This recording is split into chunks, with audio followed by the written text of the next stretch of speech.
Hey everyone, this is Sean. Did you know that because of this 3D printer, from products that I've developed and created and invented, I have brought in over $15,000 of revenue and sold more than 2,000 items. I want to share with you my story on my journey with creating some of these spirals that you see in my hand today and how you can use a 3D printer to make money on your end as well.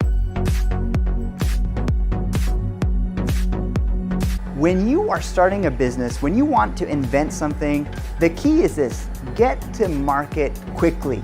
Like, just start selling stuff. That's really the key. It's not about the invention process. It's not about the creation process. It's not about like any of that stuff. It's not even about marketing and all that. All of those are very, very important to success.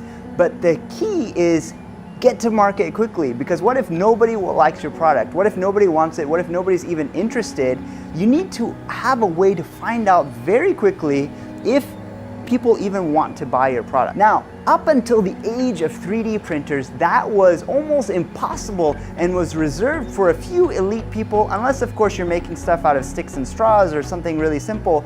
If you wanted to make anything out of plastic, or if you wanted to make any sort of product, you're looking at huge R&D budgets, you're looking at investments, you're looking at lots of time, you're looking at going to find manufacturers, you're looking at tens of thousands of dollars, if not hundreds of thousands of dollars, and sometimes even millions of dollars. Now, the average person doesn't have that kind of money to spend. Now, all that has changed in recent years with the wide availability of 3D printers. So I'll share a little bit of my story with you. A few years ago, I was quite frustrated that it was super hard for me to kind of keep my curtains contained. There was stuff that I could screw into the walls that I could buy, but I didn't want that. There were like different, weird strings that I could buy. I didn't want that either. I wanted something sleek and modern, something that I could just quickly wrap on a curtain when I wanted it open and take off when I wanted it closed. I tried bunches of hacks. I did rubber bands and all that stuff, and I was like, you know what? I think what would be really awesome is if there was a spiral type thing that I could just wrap around the curtain. Well, it turns out there was nothing like that on the market, and I was thinking, you know what? I bet I could 3D print that. So that's exactly what I did. I just whipped up a design. I think in about 15 minutes, I had a spiral. Super easy, super simple shape, right? A spiral. I put it on the curtain and it worked beautifully. And I thought, hey, I bet a lot of other people would like a product like this too. So that is the start of my journey. I started refining the shape so that I could manufacture it. I got it to the point where I could actually create 3 at a time in a tube, and I could have multiple tubes of these 3D printed. And I decided, you know what? I'm just gonna start selling these on Amazon. So what I did was I just started printing and printing and printing and printing a whole bunch of these spirals in white plastic, in black plastic, even in wood filament. So this is actually made out of wood grain filament. I just started printing out a whole bunch of these, wrapping them up, shipping them to Amazon so that they could be sold on Amazon. And to my surprise, they actually sold. In fact, they sold so quickly, I could not print them fast enough. So that is the downfall of 3D printing, at least right now. In the future, hopefully this will change. 3D printing is an extremely slow process. So if you have a product that's selling like hotcakes, unfortunately, you're not going to be able to 3D print them fast enough because it takes a very long time. But what 3D printing can do is you can build up a very large inventory and you can start to explore if people actually like your product. You can change your prices, you can change your shapes, you can do very rapid iterations. I mean, before, if you wanted to change a design on a product, you're talking about a lot of engineering hours. You're talking about retooling molds at manufacturing facilities. Each mold is thousands, tens of thousands, or maybe even hundreds of thousands of dollars. Now it's a few little tweaks on a computer and you can just print it out, right? So these are ways that a 3D printer can really help with prototyping, design, and manufacturing. And that's exactly what I did. I got feedback from a lot of people on Amazon. My first few customers are like, hey, I love it, but it was too small or too big or this and that. And I slowly started to refine it, iteration after iteration, until I got it to the point where I was like, all right, I'm quite happy with this. It's selling quickly. Now I need to go on to the next step. Okay, so how much does it actually cost to get started in something like this? Nowadays, you can actually buy 3D printers for even less than $100. So every year, innovation keeps increasing. 3D printers keep getting better, faster, and cheaper. This particular printer, this is a LazBot Taz 5. I got this probably about 3 years ago now for $1,800. So pretty pricey investment for this guy. But like I said, depending on what you're making, you can get by with a lot less expensive of a printer nowadays. There are so many options, so many brands to choose from. Each one of these guys is probably about 50 cents worth of plastic, maybe about 40 to 50 cents worth of plastic. Of course, there are many dozens of different varieties of plastics. Some are expensive, some are less expensive, some are even wood grain, others even have metal in them, lots of different options. And guess what? You don't actually even need to have a 3D printer to get started. I know that's kind of weird because this video is about 3D printers, but there's actually a service called 3dhubs.com. And 3D Hubs is a place where anyone, yourself included, can list your 3D printer, and anyone in your neighborhood can upload a file, and you can 3D print objects for that person, and that's another way to make money. So actually, I've done that many times where I will give a file to another person in my neighborhood or in my city, and they will print a part for me. Maybe I need a certain type of part that my printer can't really handle, maybe a high resolution part or a part made of a certain type of plastic. You can see this.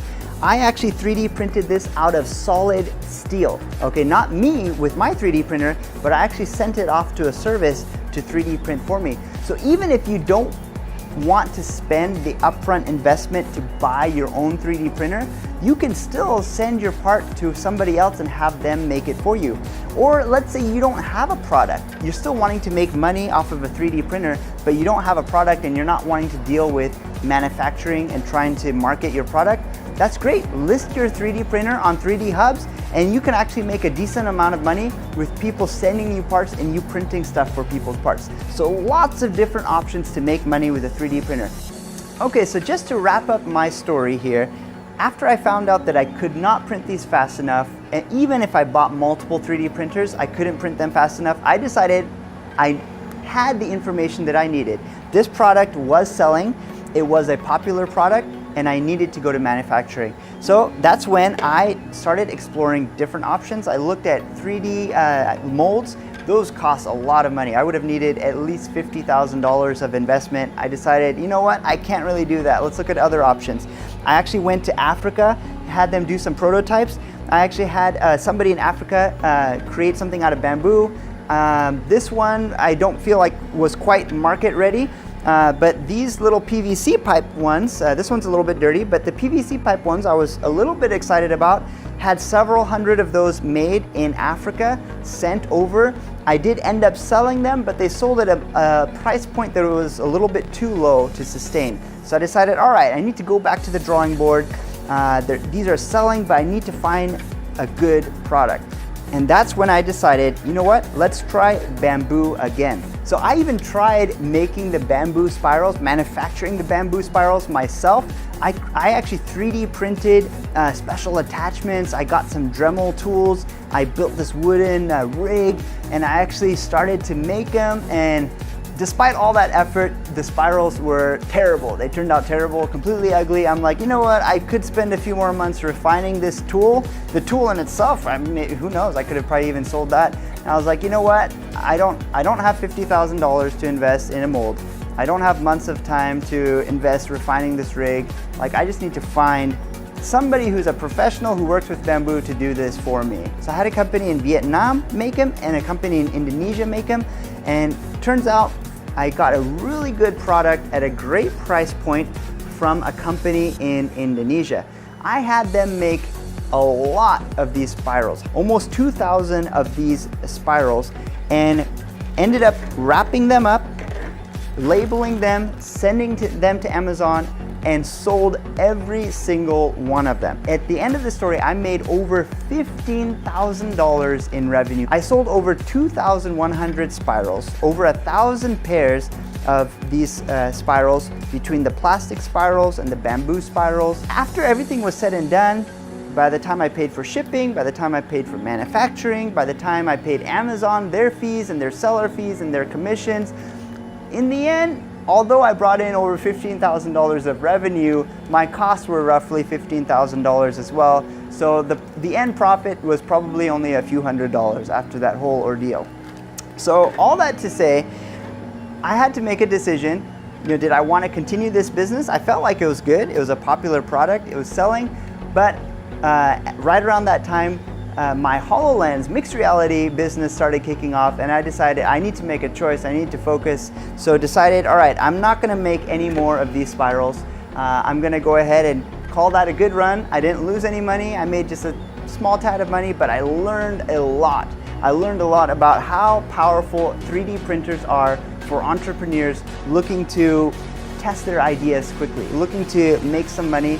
And I do believe if I had decided to continue with this business, I could have shaved down my costs. I could have found different manufacturers, or maybe even made more, maybe made tens of thousands to lower my costs, or possibly even found an investor and manufactured these out of plastic by getting a mold. And there's lots of different options I could have gone down and I could have grown this into a fairly sizable business probably. But it's just exciting to think about different options, different pathways to go. But the bottom line is, you can, if you have a 3D printer, or even if you don't have a 3D printer, use that. If you have an idea, go ahead and use that, because it is a powerful tool for prototyping. It is a powerful tool to get your idea out into the market quickly with fast iterations. You can easily make thousands of dollars, tens of thousands of dollars without ever even owning a 3D printer, just by sending your files and having somebody else make them for you. So hopefully you enjoyed this video. I could talk for hours on my experience about every little nitty-gritty detail. If you'd like to learn more, let me know in the comments down below. Who knows, maybe I might turn this into a little video series. Otherwise, feel free to like the video, share it if you enjoyed it, and thank you very much for watching.